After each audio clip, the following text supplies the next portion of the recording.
I want to talk to someone who used to write the laws. You were a lawmaker in Wisconsin, correct? Correct. Yeah. So Wisconsin is one of the states that's been sending in troops here. Minnesota as well. I think I've even heard California. So it's not enough like to have the militarized Morton County, the North Dakota National Guard.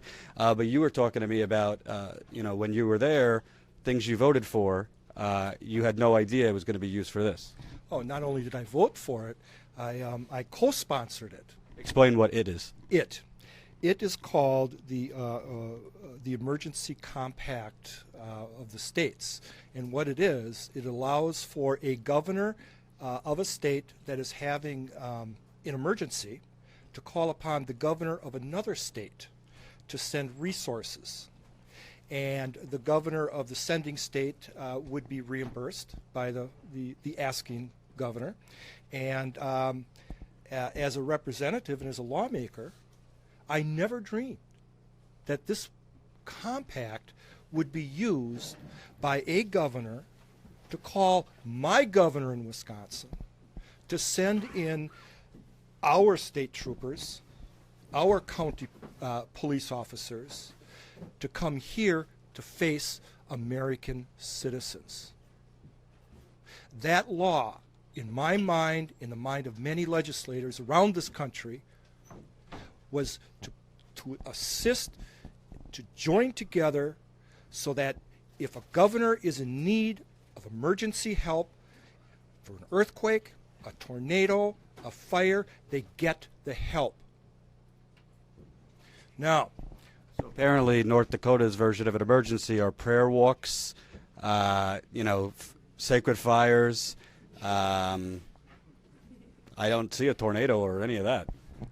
I see a tornado around me every day. There's a lot of people here that are very concerned about what's going on and are here. I'm here to stand with the First Americans.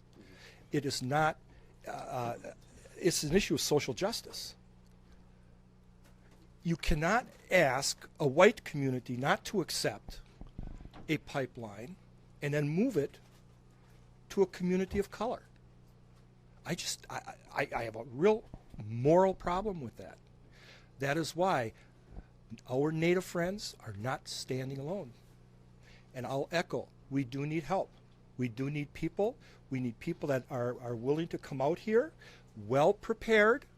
Trust me, North Dakota winters are an experience that everybody should experience. Yeah, I just fell on my ass outside.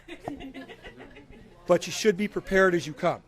You need the winter gear. You need the sleeping gear, the clothing, and you will come with welcome arms, and you will be well fed, by the way.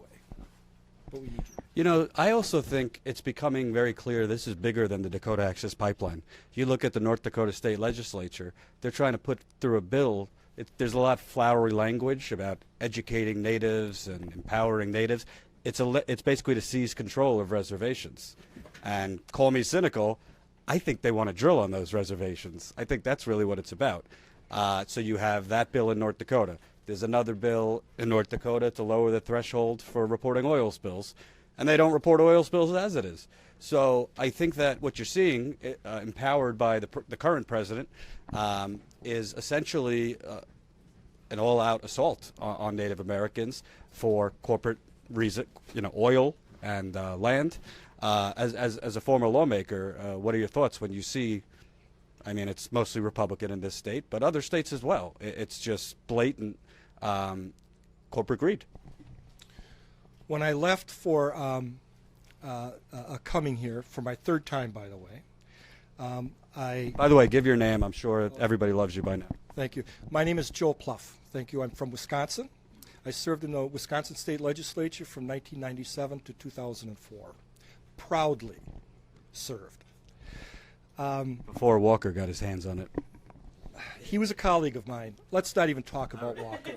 Yeah, please. My friend Walker. But in any case, just before I left, I told my wife, who's very supportive of my being here, I said, LaVon, I think I'm the lucky one. I'm going to an area of conflict, and I'm leaving you behind to watch the national news And I don't know a lot about what's going on. I don't have a lot of time. You don't see any televisions out here, not a lot of radio. But what I hear about what's going on in our nation, and you just described it so well, scares me. Our republic is under attack. Our democratic principles have to be guarded. And our Native friends are accepting me as a white guy to come here to stand with them, and I am learning from them. This is the way of the future. And I'm calling upon people back home. You organize, you learn to resist, you mentor people, you work with them, you guide them, you organize and you organize and you organize, and you keep eyes wide open. And lastly, you see these bank divestment campaigns around the country. I just did a video yesterday because I don't think a lot of people know Warren Buffett is very heavily invested in this pipeline. So it's not just, loony Republicans. It's, people who the media portrays as the patron saint of plutocracy. But it looks to me like all the wording that you hear, like I read a Washington Post story that potentially could harm the environment and all these things. It's like buried at the bottom that this is even going under the Missouri River. And you hear all this talk about, this is the safest way to transport other than railroads. Yet every other day you see a story about an oil spill somewhere. So whether it's the media not doing its job, the politicians trying to bury it, how do people get better informed about the truth? Because the pro-pipeline folks, they'll just say, well, Jordan, do you use gas in your car? And things like that. It seems like we're just that and I did an undercover video in Bismarck. I went up, I was kind of talked like this and kind of was pretending to be a little pro-pipeline. They had no idea if it was even supposed to be going through Bismarck. So that's the media. How do you spread this? Because whether it's DAPL or now Keystone being revived, Sable Pipeline, I think there's a lot of misinformed people out there. I agree. I think there's a lot of misinformed people out there, and I think there's a lot of people that are now becoming informed. And I want to thank President Trump for that. I think you've done a very good job, President Trump. You have awakened the American citizens. You've awakened the people. And we are going to stand together. Now, there are alternatives to pipelines. There are alternatives to long oil trains.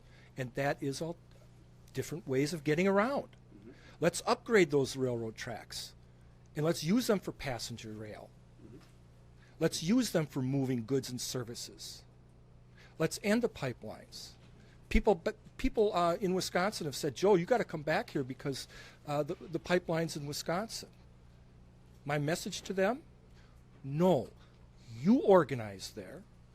You learn how to organize there. You develop your key infrastructure for resistance. And I'll come back and join you.